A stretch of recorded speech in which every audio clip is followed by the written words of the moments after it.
Il y a différentes pour mes influences qui m'ont entraîné à travailler sur Oko. Elles sont diverses. Il y a déjà par le jeu de rôle, un jeu qui s'appelait Bushido et un deuxième qui s'appelait La Légende des 5 Anneaux. Et je suis grand amateur de jeux de rôle. Donc ça a eu forcément une incidence. Le travail de Miyazaki aussi, toute l'influence du manga qui arrivait. Et les films de Kurosawa, La Pierre et le Sabre, Le Traité des 5 Roues, enfin toutes ces œuvres-là m'ont forcément inspiré. Il y a d'autres, je ne pourrais pas toutes les citer, elles sont, voilà. Et donc l'envie de faire en 2004, de refaire de la bande dessinée, parce que j'avais commencé à faire de la bande dessinée sous mon vrai nom, a été tellement forte que j'ai plaqué un label artistique que j'avais monté avec mes meilleurs amis. Il s'appelait Okidoki, on était sur Paris, et j'ai proposé en un mois, comme une fulgurance, le projet qui allait devenir Oko, aux éditions Delcourt, et on s'est tout de suite très très bien entendu. C'était François Capuron, le directeur de collection à l'époque. Il m'a posé des questions très pertinentes et je sentais que ça allait sans doute, on allait aller dans le même sens.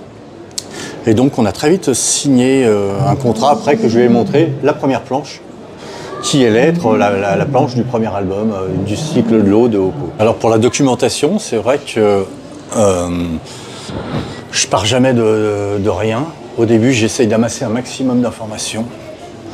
Et forcément, dans toutes ces informations, il y en a certaines qu'on va laisser sur le côté et d'autres qui vont vraiment nous impacter au niveau de la créativité. Ça va nous stimuler. Mais à la suite de ça, un moment, notamment sur Oko, qui était quand même avant tout un Japon fantasmé, puisque c'est un Japon fantastique. D'ailleurs, je lui ai donné, pour avoir créé un décalage, le nom de l'Empire du Pajan, pour mettre une certaine distance avec la véracité, avec la vraie histoire, avec un grand H, parce que je me sentais absolument pas les épaules, à l'époque en tout cas, et même encore maintenant, pour aborder une civilisation aussi subtile. Voilà. Mais mon propos, c'était de raconter une histoire qui puisse... C'était une invitation au voyage quelque part. Donc je voulais qu'elle soit suffisamment crédible, bien sûr.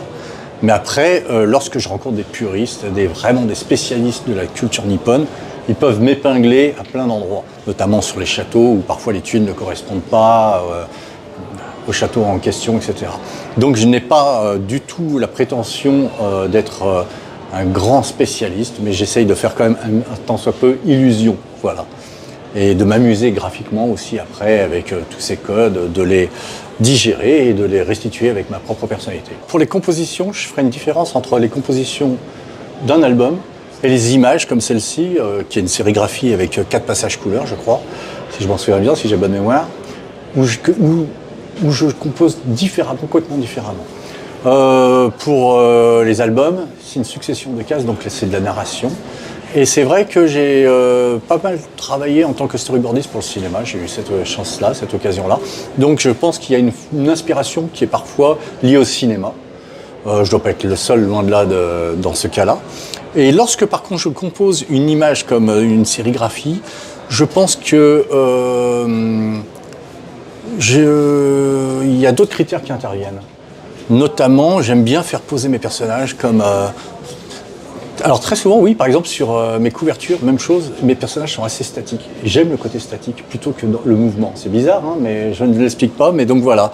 Donc avec des poses lascives, voilà, comme des rockstars parfois. Je compare mes personnages à des rockstars, c'est assez étonnant. Et d'essayer d'avoir une expression parfois avec le personnage qui peut être au centre. Là, c'est le cas, par exemple, cette image-là. Mais après, c'est difficile, hein. Je n'ai pas de recette, en réalité. Je cherche parfois avec des croquis pendant un certain temps, juste au moment d'être satisfait et de me dire que je vais me faire plaisir sur une image iconographique. Pour passer de Oko, qui était vraiment ancré dans un Japon médiéval, sur Aslak, la deuxième série que j'allais co-scénariser avec Fred Wettens, le fait que l'on soit parti du côté des Vikings est un petit peu un accident. À savoir, j'avais un début de concept d'histoire sur un chef de tribu à qui le conteur raconte tout le temps les mêmes histoires et à un moment il se lasse, il veut de nouvelles histoires et il va envoyer 2 frères chercher les meilleures histoires en décidant que celui qui reviendrait avec la meilleure histoire deviendrait le conteur et l'autre serait décapité ainsi que toute sa famille. Globalement, je fais rapide, mais c'est un peu ça l'idée. Et ce Drakkar Road Movies, je voulais un autre ton par contre, dans le sens où on voulait que ça soit plus burlesque. Tous les deux équipages, c'est plutôt des bras cassés. Le seul individu qui se comporte de façon un peu mature, c'est le plus jeune. Les autres sont des piètres personnages, mais voilà. Donc c'était une belle récréation, un exercice de style encore différent, parce que là c'était co-scénarisé pour Emmanuel Michalak au dessin, mon ami et comparse avec qui je travaille souvent. Et donc, me mettre au service de ses pinceaux et de ses crayons, c'était vraiment une récréation très très agréable. Là, la documentation, c'était beaucoup plus Emmanuel Michalak qui l'a cherché pour les costumes, etc. Nous, au niveau du travail de scénariste, déjà, on voulait avoir une grande liberté parce que le ton était plus léger, mais quand même, culturellement, il a fallu s'approprier un petit peu quelques spécificités de la culture viking, et notamment tout le Panthéon. Donc ça, c'était aussi assez passionnant à faire. Voilà. Mais là, on était deux, donc c'était plus facile. On s'est réparti aussi les recherches. C'était très intéressant. Comment je suis passé de Oko au Serpent à la Lance, ça relève aussi de l'accident, du parcours avec une forme de chance, etc. J'avais été... ma mère m'avait mis dans les mains, à l'âge de 17 ans à peu près, le livre de Jennings qui s'appelait Azteca, qui est un livre qui m'avait profondément marqué. Et il se trouve qu'à la fin de ma série Oko, qui est en 10 albums, les éditions Delcourt voulaient que je continue l'aventure. Mais je ne le sentais pas tellement parce que je l'avais vraiment créé en 10 albums. Et très rapidement, j'ai commencé à noter quelques idées pour la suite, éventuellement, l'hypothétique suite du Oko. Mais j'étais en train de relire Azteca. Et j'avais en même temps une envie de faire un polar.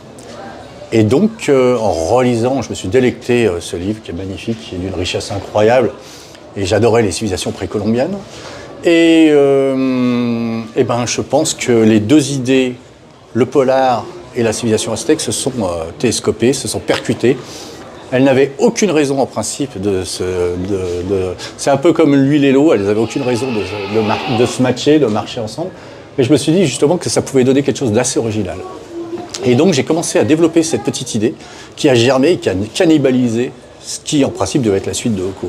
Et c'est devenu pour moi une évidence. Et comme je ne voulais pas non plus être l'auteur d'une seule série, entre guillemets, j'ai voulu tenter cette nouvelle aventure graphique et historique qui était ambitieuse, qui sera constituée à peu près de 700 planches, de 5 albums, très grosse pagination, un polar. Donc je suis parti au Japon pour l'écrire, bizarrement, aussi paradoxalement que cela puisse paraître. J'ai écrit d'un bloc parce que je voulais être certain que le final, pour un thriller, c'est quelque chose de très très fondamentalement important et je pense toujours à mes fins. Mais là, pour moi, à mes yeux, ça avait encore plus d'importance. Et donc j'ai tout écrit vraiment d'un bloc. J'ai pris aussi encore des sources d'informations, etc. Et donc le Serpent à la Lance, il y aurait beaucoup de choses à dire dessus, sur ce thriller aztèque. Mais une des spécificités, c'est qu'en tout cas, il prend ses racines 50 ans avant l'arrivée des conquistadors. J'ai essayé de totalement le dissocier de l'arrivée en 1519 de Cortés. Je trouve que c'est assez étonnant que des civilisations précolombiennes aussi intéressantes, aussi riches, on soit parfois obligé de les rattacher au moment de l'arrivée des Portugais ou des conquistadors. Donc une des originalités, mais c'est loin d'être la seule, c'est celle-ci. C'est qu'on ne parle que des Aztèques. Cette série, contrairement à Oko, la grande différence aussi, c'est que Oko était une invitation au voyage fantastique. Le Serpent à la Lance est un thriller qui s'inscrit beaucoup plus dans l'histoire. Et au travers de pas mal de choses, et notamment un personnage qui n'est pas central, mais qui a son importance, qui s'appelle Tlacaelel, qui était un conseiller, le premier conseiller de 4 empereurs qui se sont succédés, et qui est pour moi l'un des grands fondateurs de l'Empire aztèque. Donc voilà, j'ai voulu vraiment inscrire effectivement le Serpent à la Lance dans un récit épique, historique, où j'ai pris quand même certaines libertés, parce qu'il y a tellement de choses qui ont été détruites qu'à un moment il faut faire travailler aussi son imagination. On ne peut pas avoir recours qu'aux informations, parce qu'elles sont maigres, elles sont pauvres à un moment. Notamment, par exemple, les codex, il n'en reste que 4 précolombiens, par exemple, ce qui est très peu. C'est un peu triste. Alors c'est vrai que dans le Serpent à la Lance, il y a 3 périodes très distinctes. Le présent, qui est quelque part le récit principal, qui est le moment de l'enquête. Mais il y a beaucoup de flashbacks. Et notamment, la plus grosse partie des flashbacks reviennent vers l'école du peuple, où le personnage principal, c'est une grosse partie de sa vie, ou en tout cas les années les plus marquantes de son passé. Et c'est vrai que toute cette période de l'enfance, de ces années, d'école, pour moi, ont une signification très forte. Je voulais qu'on puisse faire des parallélismes aussi, un parallélisme avec notre propre expérience qu'on a pu avoir. Je voulais une certaine forme de modernité, même si c'est ancré effectivement dans une période, qu'on puisse vraiment sentir qu'elle soit vivante, voilà, avec fait de plein d'anecdotes, de bêtises, de choses comme ça. Je voulais de toute façon que le Serpent à la Lance, globalement, soit un récit où bien sûr il y a l'enquête, mais qu'on puisse aussi s'identifier à la vie et au quotidien que les Aztèques pouvaient vivre, à toute cette culture-là. Donc je voulais vraiment un récit chaleureux à ce niveau-là. Froid au niveau de l'enquête, mais chaleureux au niveau de l'existence de tous mes personnages, pour qui j'ai beaucoup d'affection. Pour la construction de mes planches, je passe par un storyboard très élaboré, où j'essaie de me poser un maximum de questions. En plus, je suis aidé par Emmanuel Michalak, qui va venir... qui me donnait, sur les 3 premiers albums, beaucoup de son temps quand même, une vingtaine, pour justement remodifier certaines choses. Et alors il y a des choses qui me semblent parfois évidentes et d'autres beaucoup plus instinctives, où j'essaye plusieurs cadrages, et à un moment, j'ai l'impression que je suis arrivé à quelque chose qui me semble satisfaisant au niveau narratif et au niveau aussi au niveau du dessin, que je vais m'amuser.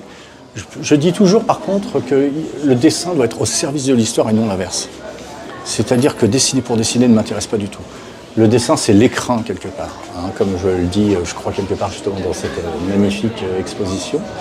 Et le plus important, c'est pas une belle planche, c'est qu'elle raconte quelque chose, qu'il s'en dégage quelque chose. Alors là, après, on rentre dans la magie quelque part. J'aurais du mal à dire pourquoi une planche est plus intéressante qu'une autre. Ça, c'est déjà subjectif et c'est très compliqué, quoi. Je n'ai absolument pas la recette ultime de ce que fait ce qu'est une bonne planche et d'une mauvaise planche, quoi. Et ça m'arrive aussi très souvent de m'en rater, d'avoir affaire à des repentis, etc., etc. Voilà.